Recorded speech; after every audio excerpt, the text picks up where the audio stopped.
ഇന്നലെ party secretary കണ്ടു കഴിഞ്ഞു, എന്താണ് പ്രതികരിക്കാനുള്ളത്? അല്ല, പാർട്ടി സെക്രട്ടറിയെ കാണും ഇന്നലെ തന്നെ പറഞ്ഞതാണല്ലോ. ആ പറഞ്ഞതിന്റെ അടിസ്ഥാനത്തിൽ ബഹുമാനപ്പെട്ട മുഖ്യമന്ത്രിക്ക് കൊടുത്ത അതേ പെറ്റീഷൻ ബഹുമാനപ്പെട്ട പാർട്ടി സെക്രട്ടറിക്ക് കൊടുത്തു.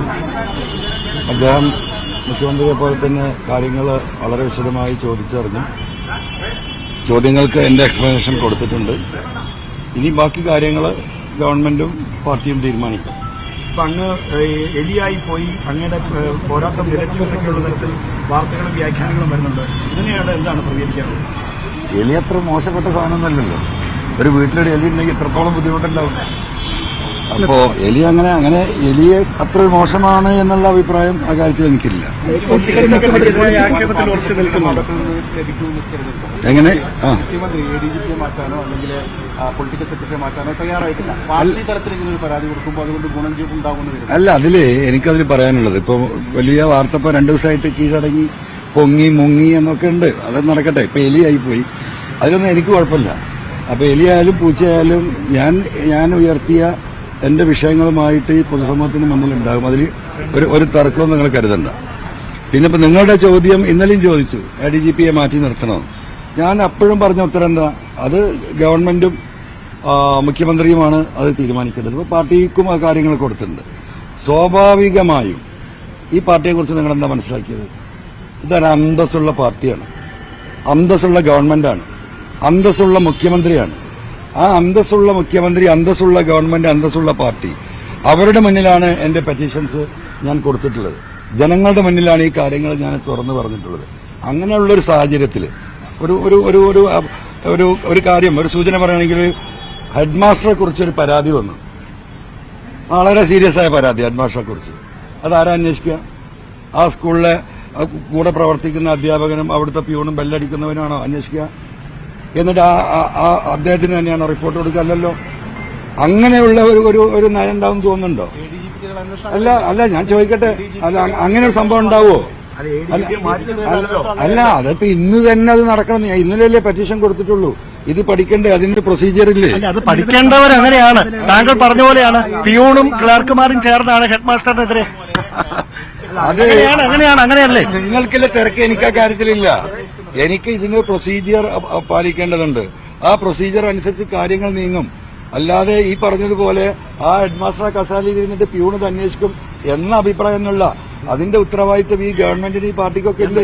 MLA പറഞ്ഞ വാദങ്ങൾ ഞങ്ങൾ അംഗീകരിക്കുന്നു. പക്ഷേ MLA പറയുമ്പോൾ ഈ MLAയുടെ പരാതിയിൽ ഒരു അന്വേഷണ സംഘം സർക്കാർ രൂപീകരിച്ചു. അപ്പോഴും ക്രമസമാധാനം എന്ന നിർണായക തസ്തികയിൽ MR അജിത് കുമാർ ഇരിക്കുകയാണ്. അത് അപ്പോൾ നീതിപൂർവമായ ഒരു അന്വേഷണം എങ്ങനെ നടക്കും? ഈ G. സ്പർജൻ കുമാർ ആണെങ്കിലും തോംസൺ ജോസ് ആണെങ്കിലും അദ്ദേഹത്തിന്റെ റിപ്പോർട്ടിംഗ് ഓഫീസർമാരാണ്. അപ്പൊ എങ്ങനെ നിഷ്പക്ഷമായ അന്വേഷണം നടക്കും? അല്ല, അതിപ്പോ നിങ്ങളുടെ ചോദ്യം തന്നെയാണ് എനിക്ക് ചോദിക്കാനുള്ളത്. അവിടത്തേക്ക് എത്തുന്നല്ലേ ഉള്ളൂ. കാരണം വീണ്ടും ഈ പറയുന്ന ഇദ്ദേഹത്തിന്റെ അടുത്തേക്ക് തന്നെയാണ് ഇവർക്കൊക്കെ പോകേണ്ടത്. ആ ഹെഡ്മാസ്റ്റർ അടുത്തേക്ക് തന്നെയാണ് എന്തെങ്കിലും കാര്യമായി പോകേണ്ടത്. അപ്പൊ അങ്ങനെ ഒരു സംഗതി ഉണ്ടാവോ? അല്ല, അങ്ങേക്ക് പിന്നിൽ ദൈവമാണ് എന്ന് ഇന്നലെ പറഞ്ഞല്ലോ. അങ്ങനെയാണെങ്കിൽ ആ ദൈവം ഏതെങ്കിലും മനുഷ്യരുടെ രൂപത്തിൽ അവതരിച്ചിട്ടുണ്ടോ അങ്ങേക്ക് പിന്നിൽ?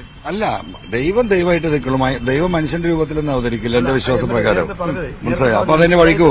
അദ്ദേഹം അങ്ങനെയാണ് ഈ റിപ്പോർട്ടിംഗ് ഓഫീസർമാരുടെ അടുത്തേക്ക് തന്നെയാണ് അവർക്ക് പോകേണ്ടത്. അപ്പൊ അങ്ങനെ ഒരു സാഹചര്യം നിൽക്കുമെന്നാണ് ഞങ്ങൾ ചോദിക്കുന്നത്. ഞാനും ചോദിക്കുന്നത് അതാണ്. അങ്ങനെ ഉണ്ടാവുമോ? പരിഹാരം വേണ്ടേ? അല്ല, അത് പരിഹരിക്കണല്ലോ. അതിന് പരിഹാരം ഉണ്ടാവണ്ടേ? അല്ല, അത് പഠിക്കട്ടെ എന്ന്. അങ്ങനെ ഉണ്ടാവോ?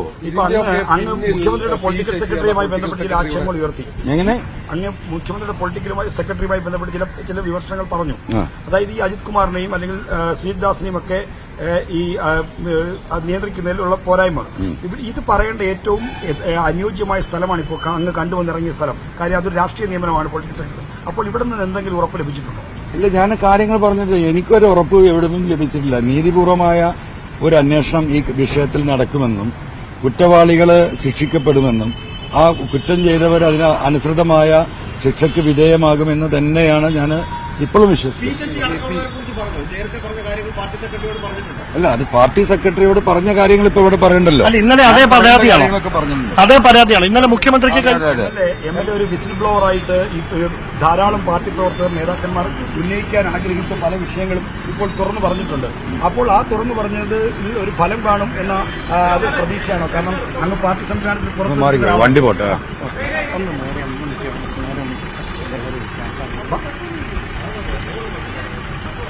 ആ ക്യാമറ വണ്ടി ഒന്ന് പോയി ഒന്ന് ചെറുതായി മാറ്റി കൊടുത്താൽ മതി. ഓക്കെ അങ്ങ് പാർട്ടി സംവിധാനത്തിൽ പുറത്തു നിൽക്കുന്ന ഒരാളാണ്.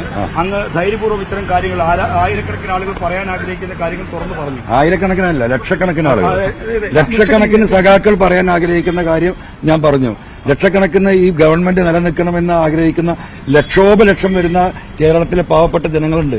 ഈ ഗവൺമെന്റ് ഇവിടെ നിലനിൽക്കണമെന്ന് ആഗ്രഹിക്കുന്ന ഗവൺമെന്റ്, ഈ ഗവൺമെന്റിനെ തിരിച്ച് അധികാരത്തിലെത്തിച്ച ജനങ്ങൾ, ആ ജനങ്ങളുടെ വികാരമാണ് ഞാൻ പറഞ്ഞത്. ആ പാർട്ടി പ്രവർത്തകരുടെ വികാരമാണ് ഞാൻ പറഞ്ഞത്. അതിനെ തള്ളിക്കളയാൻ കഴിയുമെന്ന് ഞാൻ വിശ്വസിക്കുന്നില്ല. അല്ല, മുഖ്യമന്ത്രിക്ക് വീഴ്ച സംഭവിച്ചിട്ടുണ്ടോ ഇവരെ നിയന്ത്രിക്കുന്നതിൽ? ഒരിക്കലും വീഴ്ച സംഭവിച്ചിട്ടില്ല. അദ്ദേഹത്തിന് വിശ്വസിച്ചേൽപ്പിച്ചവർ ആ വിശ്വാസ്യത നിറവേറ്റില്ല. വിശ്വസിച്ചേൽപ്പിച്ചവനെ എപ്പോഴും ചതിക്കാം. അതിന് ആ വിശ്വസിച്ചേൽപ്പിച്ചവനല്ല അതിന് ഉത്തരവാദി. ആ വിശ്വസിച്ചേൽപ്പിക്കപ്പെട്ട വ്യക്തിയാണ് ചതിച്ചിട്ടുണ്ടെങ്കിൽ അവർക്കാണ് അതിന്റെ ഉത്തരവാദിത്വം എന്നാണ് ഞാൻ വിശ്വസിക്കുന്നത്. മുഖ്യമന്ത്രിക്ക് ബോധ്യമുണ്ടോ അദ്ദേഹം ചതിക്കപ്പെട്ടത്? എനിക്കറിയില്ല. I don't know that. മുഖ്യമന്ത്രിയെ വിശ്വസിച്ചേൽപ്പിച്ചവർ ചതിക്കുന്ന കാര്യം ചൂണ്ടിക്കാണിക്കാൻ PV അൻവർ വേണ്ടി വന്നു. കാരണം പാർട്ടി സംവിധാനത്തിൽ അങ്ങേക്കാൾ ഉയർന്ന റാങ്കിലും മറ്റും ഇരിക്കുന്നവർ ഇതൊന്നും ചൂണ്ടിക്കാണിക്കുന്നില്ല. കുറ്റകരമായ ഒരു മൗനമല്ലേ അപ്പോൾ അവർ? അല്ല, അവർക്ക് ഇതിനെപ്പറ്റി അത്ര ഡീറ്റെയിൽഡ് അറിയുന്നുണ്ടാവില്ല. അവരിതിനെക്കുറിച്ച് അത്ര ഡീറ്റെയിൽഡ് ആയിട്ട് അന്വേഷിച്ചിട്ടുണ്ടാവില്ല. ഞാൻ അത്രയും ഡീറ്റെയിൽഡായി അന്വേഷിച്ച് ജനങ്ങളുടെ വികാരം, എന്റെ പാർട്ടി പ്രവർത്തകരുടെ വികാരം എല്ലാം കണ്ടുകൊണ്ട് നിൽക്കുകയാണ്. എന്തുകൊണ്ട് ഈ പോലീസ് ഇങ്ങനെ, എന്തുകൊണ്ട് ഈ പോലീസ് ജനങ്ങളെങ്ങനെ നിരന്തരമായി ഉറപ്പിക്കുന്നു? എന്താണ് ഇതിന് കാരണം? എന്തുകൊണ്ട് തൃശൂർ പൂരം കലക്കുന്നു? എന്തിന് ബഹുമാനപ്പെട്ട മുഖ്യമന്ത്രി പങ്കെടുത്ത ചടങ്ങിൽ അലങ്കോലപ്പെടുത്തിയവർ അങ്ങനെ അലങ്കോലപ്പെടുത്തിയിട്ടുള്ള ഒരു അക്രമികളാണെന്ന് ബഹുമാനപ്പെട്ട മുഖ്യമന്ത്രി പറയുമ്പോൾ, അത് മുഖ്യമന്ത്രി പറഞ്ഞു കഴിഞ്ഞ ഒരു മണിക്കൂർ കഴിയുമ്പോൾ സഖാക്കൾക്കെതിരെ കേസെടുക്കുന്നു. ഇങ്ങനെ ഒരു വൃത്തികെട്ട പോലീസ് അങ്ങനെ അങ്ങുണ്ടാകുമോ കേരളത്തിൽ? ആ അന്വേഷണമാണ് ഇന്നിവിടെ എത്തിച്ചിട്ടുള്ളത്. അതുമായി ഞാൻ മുന്നോട്ട് പോകും. അതിൽ യാതൊരു തർക്കവുമില്ല. അല്ല, അത് നിങ്ങൾ പറഞ്ഞോ. PV അൻവർ ഈ ദൈവത്തിനെ കീഴടങ്ങുള്ളൂ, പിന്നെ ഈ പാർട്ടിക്ക് കീഴടങ്ങുള്ളൂ. നിങ്ങൾ ആര് വിചാരിച്ചിട്ടും ഈ ലോകത്തെ ജനം മുഴുവൻ ഒത്തൊരുമിച്ച് നിന്നിട്ടും എന്നെ കീഴടക്കാൻ കഴിയുമെന്ന് നിങ്ങൾ വിചാരിക്കണ്ട. അത് നടക്കണ കാര്യമല്ല. അല്ല, നിങ്ങളത് വിചാരിക്കണ്ട, നടക്കൂല. പൊതുവെ ആളുകൾക്ക് അഭിനന്ദിക്കാവുന്ന തരത്തിലാണ്. കാരണം പാർട്ടി പ്രവർത്തകർക്ക് അങ്ങ് പറഞ്ഞ ലക്ഷക്കണക്കിന് പ്രവർത്തകരുടെ വികാരമാണ് പറഞ്ഞത്. അപ്പോൾ ഇതിന്റെ ഫലം കൂടി ഉണ്ടാകട്ടെ. ഈ പോരാട്ടം വിജയിക്കും. തുടങ്ങിയിട്ടല്ലേ ഉള്ളൂ. തുടങ്ങുമെന്ന് വിപ്ലവം ഉണ്ടാവരെങ്ങനെയാ? നിങ്ങളൊക്കെ ചരിത്രം പഠിച്ചവരാണല്ലോ. വിപ്ലവം എങ്ങനെയാ ഉണ്ടാവുന്നത്? അത് എഴുതി വെച്ചൊരു സംഘടന ഉണ്ടാക്കി, സംവിധാനം ഉണ്ടാക്കിയിട്ടല്ല ഉണ്ടാവാറ്. അത് വിപ്ലവം ഒരു ജനകീയ മുന്നേറ്റമാണ് ഉണ്ടാകുന്നത്. അതൊരു വിപ്ലവമായി മാറി മറ്റൊരു രൂപത്തിലേക്ക് രൂപാന്തരപ്പെടുക ചെയ്യുക. ഇത് ഈ അഴിമതിക്കെതിരെ, ഈ അക്രമത്തിനെതിരെ, ഇവിടെ ജനങ്ങൾ ആഗ്രഹിക്കുന്ന ഈ ഗവൺമെന്റിനെ തകർക്കാൻ ശ്രമിക്കുന്ന ഒരു ലോബിക്കെതിരെയുള്ള ഒരു വിപ്ലവമായി മാറും. അതിന് യാതൊരു തർക്കവുമില്ല. ഒരു കൊട്ടാര വിപ്ലവമാണ്. അല്ല, അത് കൊട്ടാരത്തിലാണോ കുടിലാണോ നമുക്ക് നോക്കാം. അല്ല, ഒരു കാര്യം, ഈ ഓയൂരിൽ ഒരു കുട്ടിയെ തട്ടിക്കൊണ്ടുപോയ സംഭവം, അതിലേക്കൊന്നും ഞാനില്ല. അതൊക്കെ നിങ്ങൾ അന്വേഷിക്കുക, അതിന്റെ വഴിക്ക് പോകുന്നുണ്ട്. ഞാൻ ഫോക്കസ് ചെയ്ത കുറച്ച് കാര്യങ്ങളുണ്ട്. ആ ഫോക്കസിൽ നിന്ന് ഞാൻ ഇപ്പൊ തൽക്കാലം മാറാൻ തയ്യാറല്ല. മാറേണ്ട അതിന്റെ ജോലി കഴിയുമ്പോൾ നമുക്ക് അപ്പം ആലോചിക്കാം. നിങ്ങൾക്കൊക്കെ പോയി അന്വേഷിക്കാലോ. എതിരെ ഉന്നയിച്ച ആരോപണങ്ങൾ കുറച്ച് തെളിവുകളും പുറത്തു വന്നു. ഏതാണ്ട് വളരെ കുറച്ച് പറഞ്ഞു. ഇനിയും ഒട്ടേറെ തെളിവുകൾ MLA പക്കലുണ്ട്. അത് പുറത്തുവിടേണ്ട സാഹചര്യമായോ? കാരണം ഇവരെ നിലനിർത്തിക്കൊണ്ടാണ്. അല്ല, ഇപ്പൊ ഇന്നലെയൊക്കെ നിങ്ങളുടെ ചർച്ചയും ചില ആളുകൾ പറയുന്നതൊക്കെ കേട്ടാല് MLA അന്വേഷിക്കണം, MLA സാക്ഷികളെ കൊണ്ടുവരണം, MLA തെളിവുകൾ കൊണ്ടുവരണം, MLA വരെ അറസ്റ്റ് ചെയ്യണം, MLA വരെ ജയിലിലാക്കിയിട്ടില്ല, MLA മുങ്ങി. ഇതല്ലേ എന്താ ചെയ്യാൻ പറ്റും? ഞാൻ കൊടുത്തത് തെളിവുകളുടെ സൂചനാ തെളിവുകളാ. അത്ര കൊടുക്കാൻ കഴിയൂ.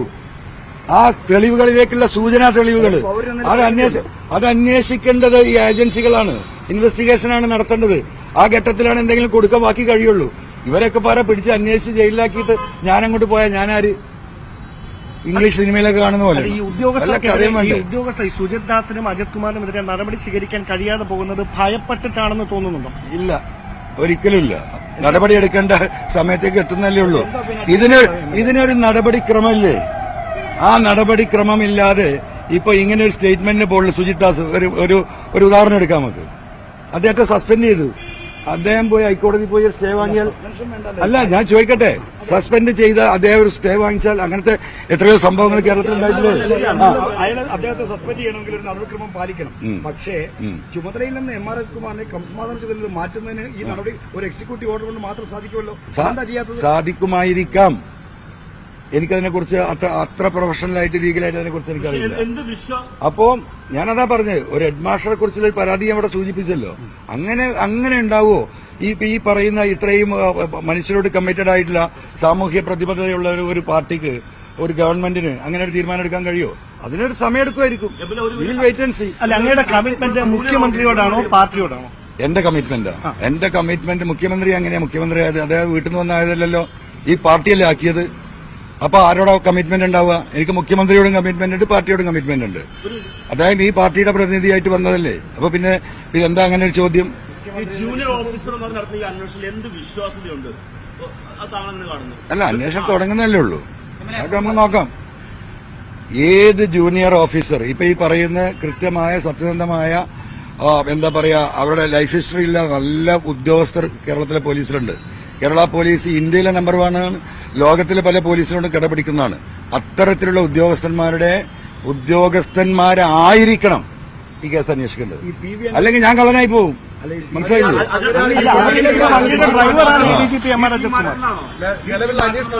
എങ്ങനെ? അല്ല, അങ്ങനെയൊന്നും ഞാൻ ഇപ്പൊ പറയില്ല. ഒക്കെ പറയേണ്ട സമയത്ത് നമുക്ക് നോക്കാം. അന്വേഷണം അങ്ങനെ പോകുന്നത് നോക്കാം നമുക്ക്. ഈ ആരോപണങ്ങൾ ഉന്നയിച്ചത് പാർട്ടിക്കകത്തെ അല്ലെങ്കിൽ ഏതെങ്കിലും കുറച്ച് ആളുകളുടെ പ്രേരണ കൊണ്ടാണ് എന്ന തരത്തിലുള്ള വ്യാഖ്യാനങ്ങളും വരുന്നുണ്ട്. അല്ല, നിങ്ങൾ എന്താ അറിയോ, നിങ്ങൾ ഈ കളവ് പറയുന്നവരെ മാത്രം അല്ല ഞാൻ പറയട്ടെ, കണ്ട് ശീലിച്ചവരാണ്. അപ്പൊ ഞാൻ ഇപ്പോഴും സത്യസന്ധമായി പറയുന്നു, ഞാൻ ഈ വിഷയത്തിലേക്ക് ഇറങ്ങി പബ്ലിക് സ്റ്റേറ്റ്മെന്റ് തുടങ്ങിയതിനു ശേഷം എസ്പിയുമായിട്ടുള്ള ഡയറക്റ്റ് ആയിട്ടുള്ള ഇഷ്യൂസ് തുടങ്ങിയ ശേഷം നിരവധി തവണ പാർട്ടി ഓഫീസിൽ നിന്നും സിഎമ്മിന്റെ ഓഫീസിൽ നിന്നും എന്നെ ബന്ധപ്പെടാൻ ശ്രമിച്ചിട്ടുണ്ട്. ഞാൻ ഫോൺ അറ്റൻഡ് ചെയ്തിട്ടില്ല. ഞാൻ പലതവണ ഫോൺ ഓഫാക്കിയിട്ടുണ്ട്. നിങ്ങൾക്കറിയാം, നിങ്ങൾ തന്നെ പലരും എന്നെ വിളിച്ച് കിട്ടുന്നില്ല. എന്റെ ഡ്രൈവറെ ഫോൺ ഓഫാക്കാൻ ഞാൻ പറഞ്ഞിട്ടുണ്ട്, എന്റെ സ്റ്റാഫിന്റെ ഫോൺ ഓഫാക്കാൻ പറഞ്ഞിട്ടുണ്ട്, എന്റെ കൂടെയുള്ള എന്റെ ഗൺമാന്മാരുടെ ഫോൺ ഞാൻ ഓഫാക്കിച്ചിട്ടുണ്ട്. എന്തുകൊണ്ടാ? ഈ വിഷയം ഒന്ന് പുറത്തു വരട്ടെ. അതാ ഞാൻ പറഞ്ഞത്. ഇതിന്റെ പിന്നെ ആ ധർമ്മം എന്റെ കൂടെ ദൈവമേ ഈ വിഷയത്തിന് ഉള്ളൂ എന്ന് ഞാൻ പറയുന്നതാണ്.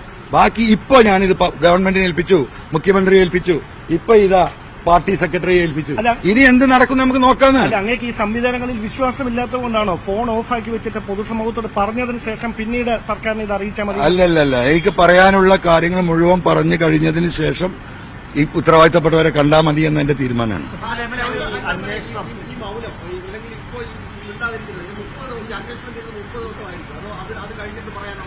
അല്ലല്ല, അതൊക്കെ നമുക്ക് നോക്കാം. അന്വേഷണമൊക്കെ എങ്ങോട്ടാ പോകുന്നത് നമുക്കറിയില്ല. ഞാൻ ഇനി വേറൊരു കാര്യം കൂടി പറഞ്ഞുതരാം. ഞാൻ വേറെ കാര്യം കൂടി പറഞ്ഞുതരാം. ഈ അന്വേഷണം നടക്കുമല്ലോ, അന്വേഷണം എങ്ങോട്ടാണ് പോകുന്നത് നമുക്കറിയാലോ. അപ്പം നമുക്ക് ആ ഘട്ടത്തിൽ നമ്മൾ ഇടപെടും. മനസ്സിലായോ? ഇവരിൽ പലരും ഈ പറയുന്നവന് വിധേയനായിട്ടാണ് അന്വേഷണം നടത്തുന്നതെങ്കിൽ അവർ ഉത്തരം പറയേണ്ടി വരും. ഈ അന്വേഷിക്കുന്നവരുണ്ടല്ലോ, അവരിത് സത്യസന്ധമായി അല്ല അന്വേഷിക്കുന്നത് ബോധ്യപ്പെട്ടാൽ അവരും ഉത്തരം പറയേണ്ടി വരും.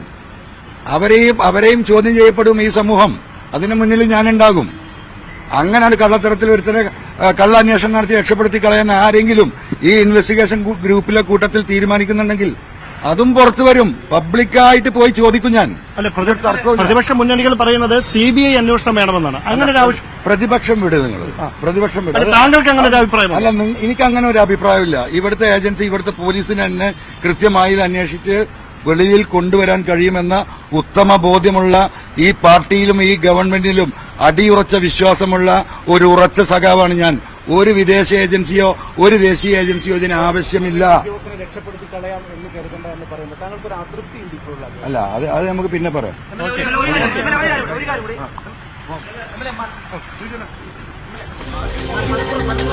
എം വി ഗോവിന്ദനുമായുള്ള നിർണായകമായ കൂടിക്കാഴ്ചയ്ക്ക് ശേഷം മാധ്യമങ്ങളെ കാണുകയായിരുന്നു PV അൻവർ MLA. മുഖ്യമന്ത്രിക്ക് നൽകിയ പോലീസ് ഒന്ന് അട്ടിമറിക്കട്ടെ, മരം മുറിച്ചത് മലപ്പുറത്ത് ഒന്ന് അട്ടിമറിക്കട്ടെ, നമുക്ക് കാണാം. അത് ഇങ്ങോട്ട് തന്നെ മറിയുന്നു.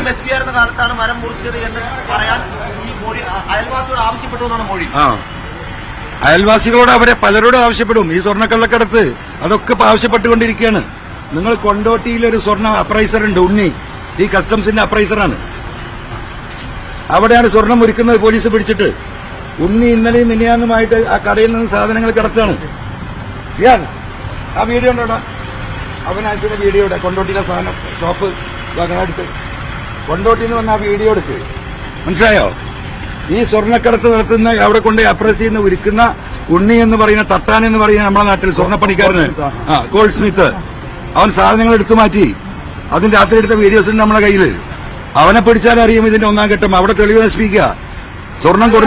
സ്വർണം കൊടുന്ന പലരുടെയും വീടുകളിൽ ഡാൻസ് ഓഫിന്റെ ആളുകൾ സ്വകാര്യമായി ബന്ധപ്പെടുന്നുണ്ട് കഴിഞ്ഞ 2 ദിവസമായിട്ട്.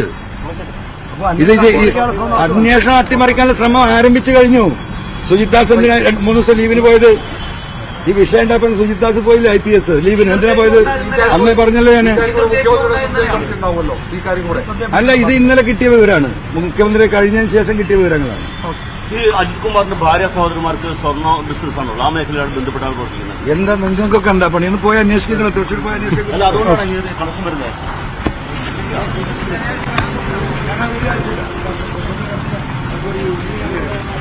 അപ്രൈസറുടെ കടയിൽ നിന്ന് സാധനങ്ങൾ രാത്രി ഇറക്കുന്നതിന്റെ വീഡിയോ അയച്ചു തരാം.